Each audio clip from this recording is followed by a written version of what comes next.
Thanks, Gil, for having Tom and I. It's a pleasure for us to talk about the LITESPARK-005 quality of life data just published in Lancet Oncology. I'll start and actually talk a little bit about the clinical data. These data were published in New England Journal a little bit ago and have been presented a couple times. This was a trial in refractory kidney cancer, and patients were refractory to both immune and VEGF-targeted therapy, as is common now for kidney cancer in a refractory setting, and were randomized equally to either Belzutifan, an oral HIF-alpha inhibitor, transcription factor inhibitor, or Everolimus, an oral mTOR inhibitor. There's about 370 patients or so in each arm. And what the high-level clinical data showed was an advantage in both response rate for favoring Belzutifan, 23 versus about 5%, and also progression-free survival. The medians were equal at 5.6 months, but the hazard ratio significantly favored Belzutifan with a hazard ratio of about 0.75, including a bit of a tail of the curve out to 18 or 24 months. There was not a difference in overall survival for Belzutifan. So based on these data, the drug was initially FDA approved, has been starting to be approved around the world, and at least in the US is in common use in clinical practice. And then what was just published was the quality of life results, which kind of support some of the toxicity data. So I'll turn it over to Tom to talk about the quality of life results. Thank you, Brian. I never thought you were going to ask me, to be honest. So the quality of life data was published recently in Lancet Oncology. And I think it's important because we know many of these patients have been on treatment for a long period of time, and many have chronic VEGF TKI toxicity. And so it's nice to switch away from VEGF TKI therapy. But the question is there a quality of life benefit for Belzutifan versus Everolimus, which we know is associated with stomatitis and other adverse events? When you look at the adverse event profile for the two drugs, you can see that there is a difference between the two, which is relevant. When you look at the data that we collected, we showed about 90% of patients at baseline explored or filled out the quality of life questionnaire. We looked between baseline and 17 weeks, and about 55% had quality of life questionnaires measured at 17 weeks. We looked at the least square of the mean between baseline and that 17 weeks. We used two methods. We used the FKSI-DRS, disease-related symptom score, and the QLQ30 EORTC score. So we used two methods. And what we showed is the decrease in quality of life was less marked with Belzutifan compared to Everolimus, suggesting that the Belzutifan arm was better tolerated.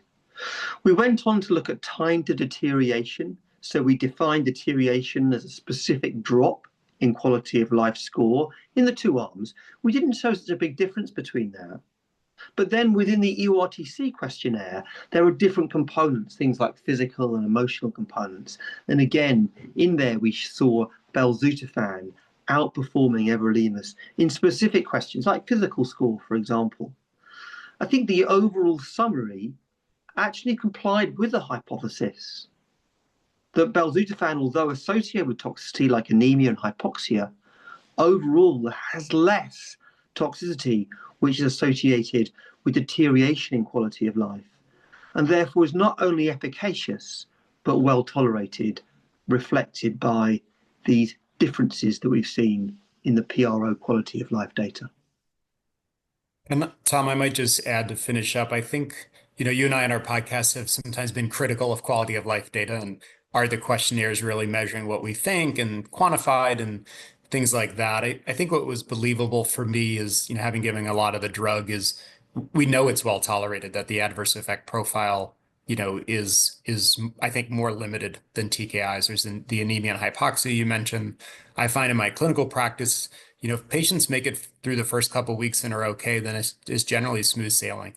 The anemia time course is a little more protracted, but I think easily manageable with growth factors and such. And so, I think the questionnaires and the data that you cited it fits with the straight toxicity data and my clinical experience that it is a really well tolerated drug. Yeah, but it doesn't get us away from the fact that when we do quality of life studies versus placebo with drugs associated with 10 or 20% life-changing toxicity, we often see no difference in quality of life. So I actually think that, my opinion is, we still haven't got these quality of life questionnaires right. And the default position is it's hard to show differences between these agents, even when they definitely exist.